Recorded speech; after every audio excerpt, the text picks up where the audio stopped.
Hello and welcome back. We are continuing our discussion with probability, and we're going to move on. So we went over the and the or probabilities. Now we're going to talk about at least and how this works. So suppose the probability of an event A occurring in one trial is the probability of A.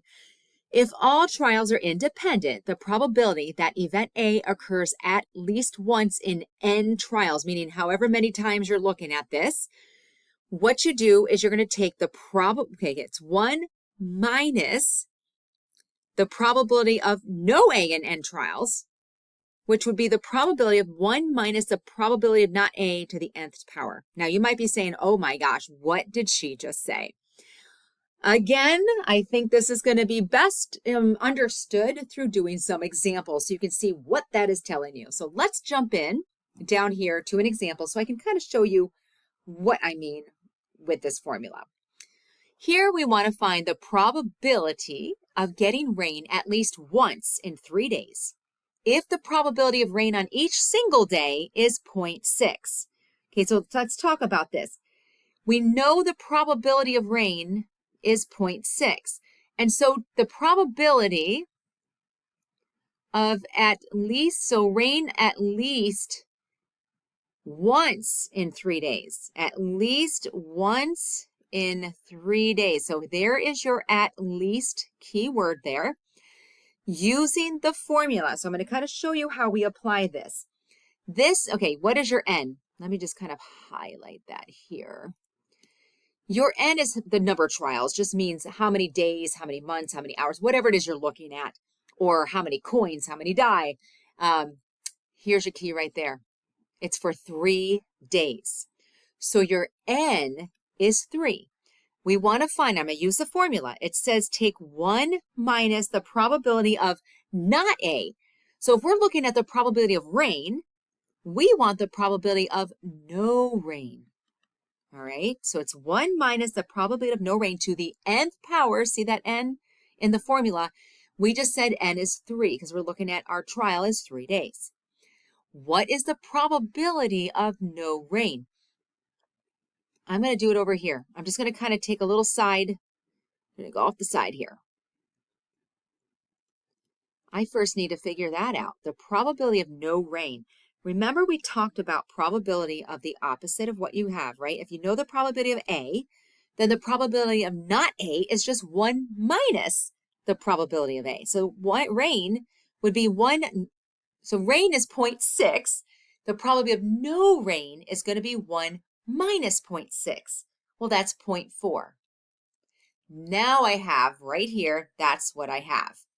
Now we're going to calculate 1 minus the probability of no rain, we just said is 0.4 to the third power. And you can do all of that right on your calculator pretty much in one step. Just take 1 minus 0.4 to the third power, and we'll round 3 places. We get 0.936. Now, if you're looking at that as percentage, because we haven't done that in a while, that would be 93.6%, meaning the probability of at least once in 3 days of it raining is 93.6%. All right, let's try this formula again in number 2, just to make sure we're kind of starting to get it a little bit. We want the probability of getting at least one tail when tossing 2 fair coins. Here's your key right there. How many? 2 coins. So N is 2 in this case. We want the probability of at least one tail. Well, then first, let's find the probability, and this one I'll just do right here instead of going off on the side. The probability of no tail.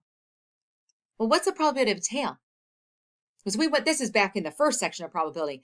The probability of a tails, remember, is 1/2. So what's the probability of no tails? Well, that would be a head, and that would be 1/2. All right, so we've got that. So then we want 1 minus, and it's always going to be this way, the probability of no tails, but N is 2 because we're tossing 2 coins. That's going to be 1 minus 1/2 to the second power. Okay, well, that's going to be 1 minus 1/4. Now again, you can take that 1 and turn it into a whole fraction there. And that gives us 3/4 or 75% if you want to look at it that way. Number 3. What you are purchasing at least one winning lottery ticket out of 4 tickets. There's your keyword right there. Okay, N is 4. Out of 4 tickets, when the probability of winning is 0.09 on a single ticket. So first, what's the probability of no winning ticket?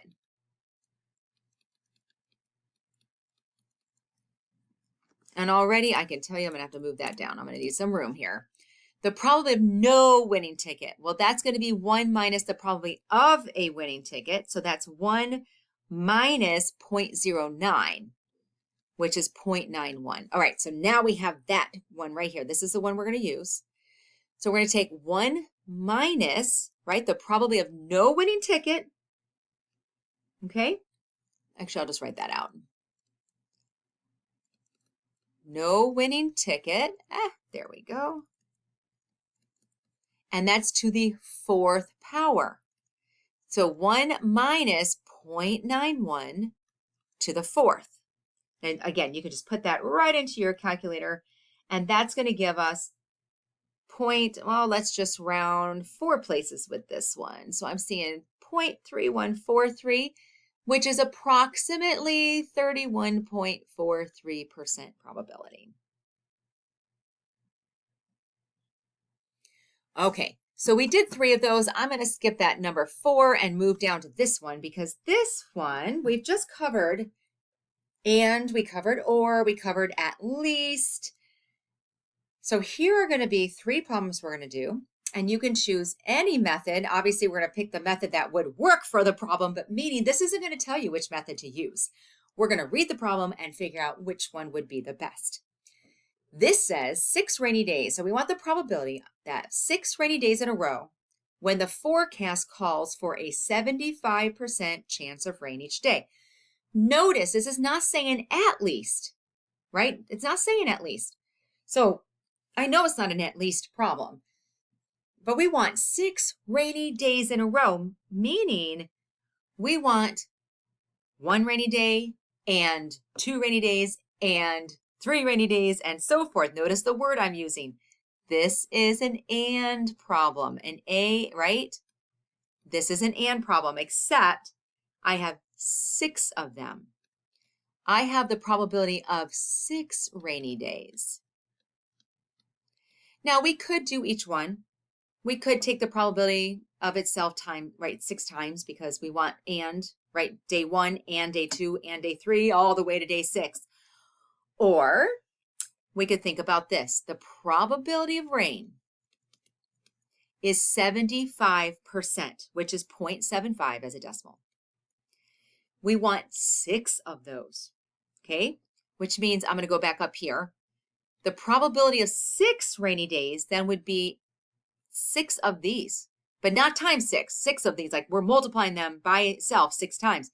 That's going to be 0.75 to the 6th power, which is 0.178 if I'm rounding 3 places.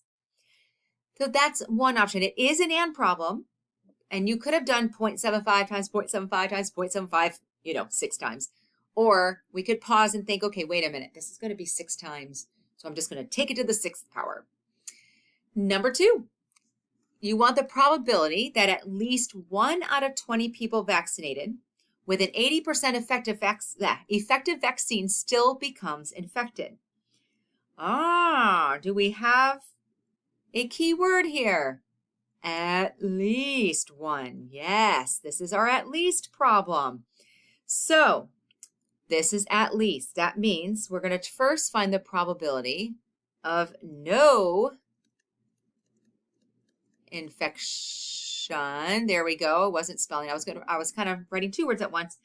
No infection. What's the probability of no infection? Now, be careful with this one. This one's a little different. Because before, if we knew the probability of infection, okay, then we would take 1 minus that to get no infection. But notice what this problem gives us. This is why we're doing these ones, because I wanted to kind of change it up a bit. At least one, okay, it has an 80% effective, right? It's 80% effective. That means your probability of no infection is 80%, 0.80. So if it said a different, right? If it said the probability of getting infected is say 20%, then I would have to take 1 minus. But in this case, they already actually gave us the no infection. So I wanted to put that there because sometimes we're going to have to pause when we read these problems to make sure of what we're given and what we still need. Now, it says 20 people. I'm circling that. That means N is 20. We want 1 minus 0.80 to the 20th power. That gives me 0.988, almost a 99% probability. Here's another one. This is we're going to actually use this to answer the questions with this table. So let me just kind of show you. Oops, I keep trying. There we go. Perfect. All right. This is a chart or a table. And what it's showing you is out of 1,050 criminal court cases, so there's our total, which helps us, how many people who pled guilty went to prison? How many pled not guilty and went to prison? Down here, we have how many were not sent to prison, but they pled guilty, and how many were not sent to prison and they pled not guilty. Now, I did have a student one time that asked me, wait, if they pled guilty, why weren't they sent to prison? But remember, it could have been just a small misdemeanor. So maybe they got community service or a ticket or something like that. So there are different scenarios where, yes, you would plead guilty, but you're not actually getting the prison sentence. So that's what that would probably incorporate. What is the probability that a randomly selected defendant either pled not guilty or, well, there's our keyword right there, isn't it? I'm going to circle that right there, or was sent to prison? Okay, this is an and problem. Sorry, an or. I just said that, and then I circled the or and then said and. We want the probability, right, that they pled, and I'm just going to put not guilty. I don't like a lot of words with writing on these, or was sent to prison. Now, let's go back to what we talked about with or problems. Remember, with or problems, we have to ask if they're overlapping or non-overlapping.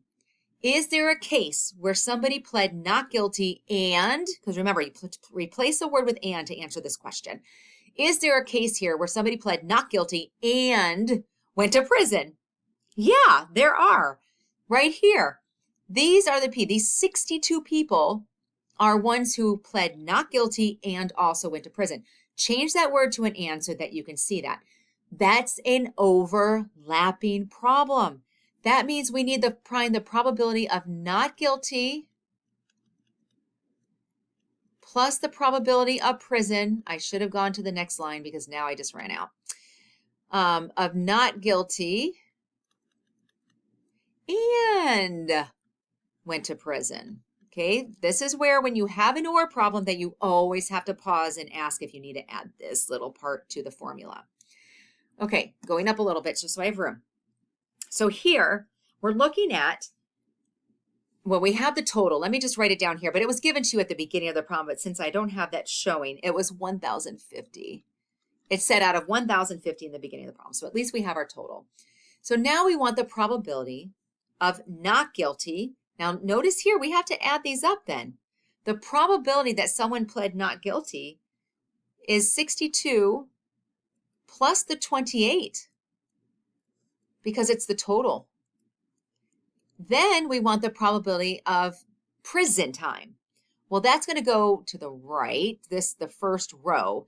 I'm going to add the 388 plus the 62. But then I have to subtract, whoops, forgot to put the total there. Then I have to subtract how many pled not guilty and did prison time. That's right there, that's 62. And do you see it? Do you see how see we added the 62 here and the 62 here? So that's why we have to subtract it once, because otherwise we added it too many times. Now do the math here. So you're going to have to do the math here with your calculator, and I'll just kind of write it above. If you add these two together, okay, so if I add those two together, we get 90. If I add these two together, we get 450.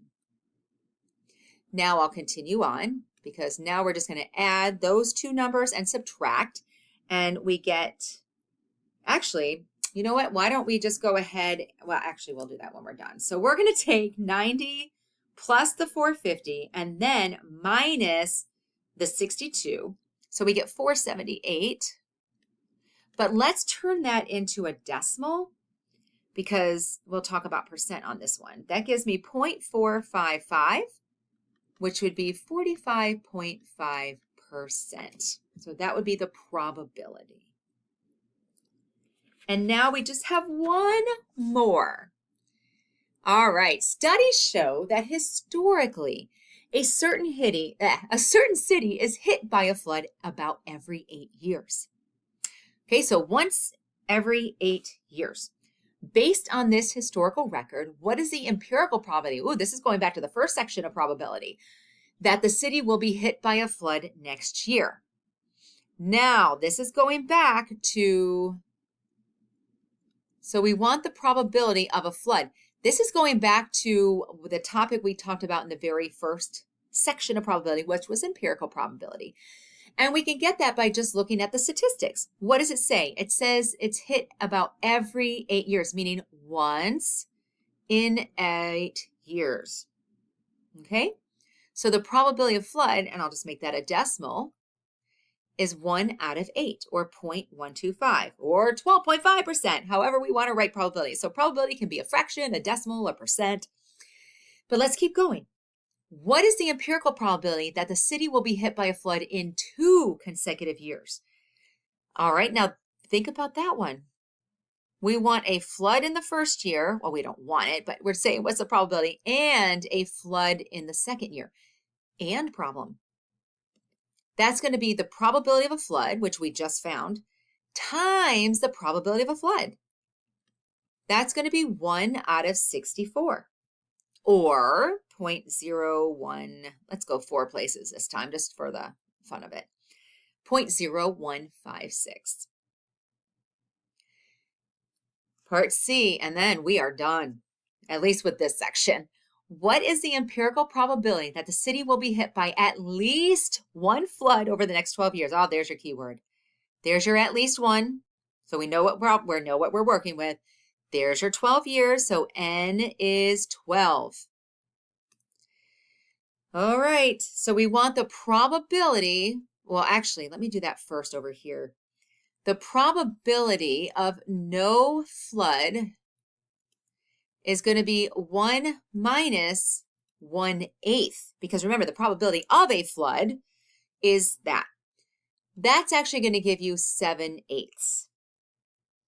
Now, if you want to use this as if you'd rather not work with the fraction, but instead work with the decimal, we can do that. Some people prefer they just work easier with those. That would be 0.875 exactly, so not even rounding.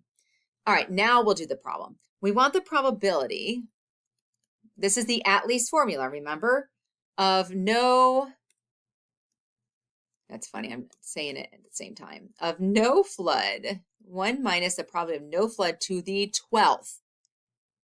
That's going to be 1 minus 0.875 to the 12th power. And we can round, let's say 4 places or so. Actually, let's go 3 places. So we get 0.799, or 79.9%, almost 80%. And what I liked about these 4 problems that we did is it just shows you how you can use all of the topics we just talked about in different ways. And it will be worded differently sometimes too. So whenever you read these problems, always pause and just kind of ask yourself, what is it asking? What are my keywords? And what do I need to find? And how am I going to find that? All right, so this ends our part 2 of our 2.2 section in probability.